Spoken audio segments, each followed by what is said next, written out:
திருப்பதி ஏழுமலையான் கோயிலில் தயாரிக்கப்பட்ட லட்டுகளில் விலங்குகளின் கொழுப்பு கலக்கப்பட்டதாக ஆந்திர முதலமைச்சர் சந்திரபாபு நாயுடு பகிரங்கமாக குற்றம் சாட்டியுள்ளார். கோடிக்கணக்கான பக்தர்களை அதிர்ச்சி அடைய செய்துள்ள சம்பவத்தில் நடந்தது என்ன? దేవుని దగ్గర పెట్టే ప్రసాదం అపవిత్రం చేసే విధంగా ఓసారి బాధేస్తుంది.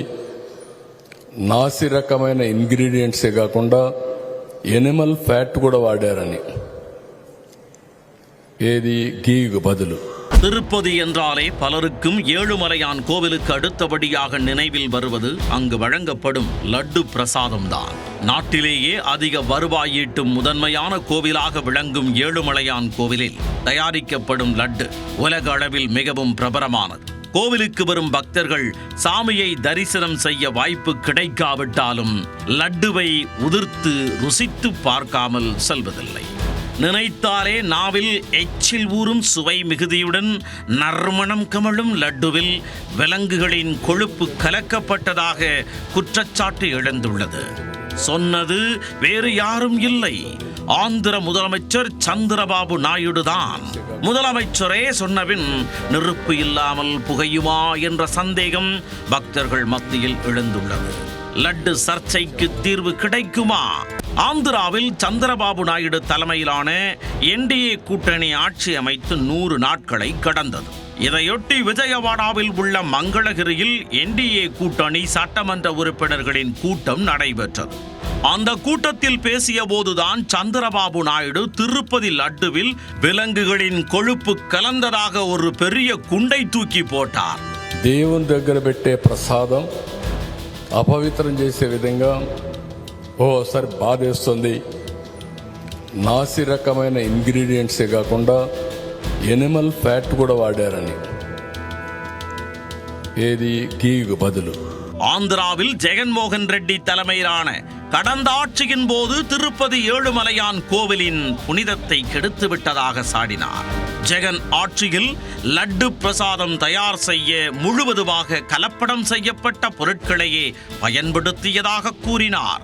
குறிப்பாக விலங்குகளின் கொழுப்பு கலக்கப்பட்ட நெய்யை லட்டு பிரசாதம் தயாரிக்க பயன்படுத்தியதாக பகிரங்கமாக குற்றம் சாட்டியுள்ளார். சுத்தமான நெய்யை பயன்படுத்தி லட்டு பிரசாதம் தயார் செய்வதற்கு பதில் விலங்குகளின் கொழுப்பு கலக்கப்பட்ட கலப்பட நெய்யை பயன்படுத்தியதாக தெரிவித்துள்ளார். சந்திரபாபு நாயுடுவின் இந்த குற்றச்சாட்டிற்கு திருப்பதி தேவஸ்தானம் கருத்து எதுவும் தெரிவிக்கவில்லை. ஆனால் ஜெகன்மோகன் ஆட்சியின் போது தேவஸ்தான அறங்காவலர் குழுவின் தலைவராக இருந்த சுப்பா ரெட்டி கண்டனம் தெரிவித்துள்ளார். Our Chief Minister Chandrababu Naidu has commented baseless allegations. இது தொடர்பாக விஜயவாடாவில் செய்தியாளர்களிடம் பேசிய சுப்பா ரெட்டி, சந்திரபாபு நாயுடுவின் இந்த குற்றச்சாட்டு என்பது அரசியலுக்காக அவர் எதையும் செய்வார், எதையும் பேசுவார் என்பதை உறுதி செய்துள்ளதாக சாடி உள்ளார்.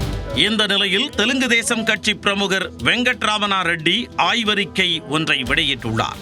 அதில் லட்டு தயாரிக்க பயன்படுத்தப்பட்ட நெய்யை ஆய்வகத்திற்கு அனுப்பி சோதனை செய்யப்பட்டதாக கூறியுள்ளார். அதில் லட்டு தயாரிக்க பயன்படுத்தப்பட்ட நெய்யில் மீன் எண்ணெய், மாமிச கொழுப்பு ஆகியவை கலந்திருந்தது உறுதி செய்யப்பட்டுள்ளதாக தெரிவித்துள்ளார். மேலும் லட்டு தயாரிக்க பயன்படுத்தப்பட்ட நெய்யில் பாமாயில் கலந்திருப்பதும் உறுதி செய்யப்பட்டுள்ளதாக கூறியுள்ளார். திருப்பதி லட்டுவில் விலங்குகளின் கொழுப்பு கலக்கப்பட்டதாக முதலமைச்சர் சந்திரபாபு நாயுடுவை குற்றம் சாட்டியது ஆந்திராவை மட்டுமின்றி ஒட்டுமொத்த ஏழுமலையான் பக்தர்களையே அலற வைத்தது.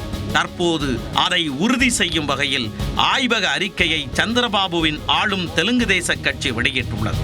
இந்த விவகாரத்தில் உரிய விசாரணை மேற்கொண்டு சம்பந்தப்பட்டவர்கள் மீது கடும் நடவடிக்கை எடுக்க வேண்டும் என்று பக்தர்கள் கோரிக்கை விடுத்துள்ளனர்.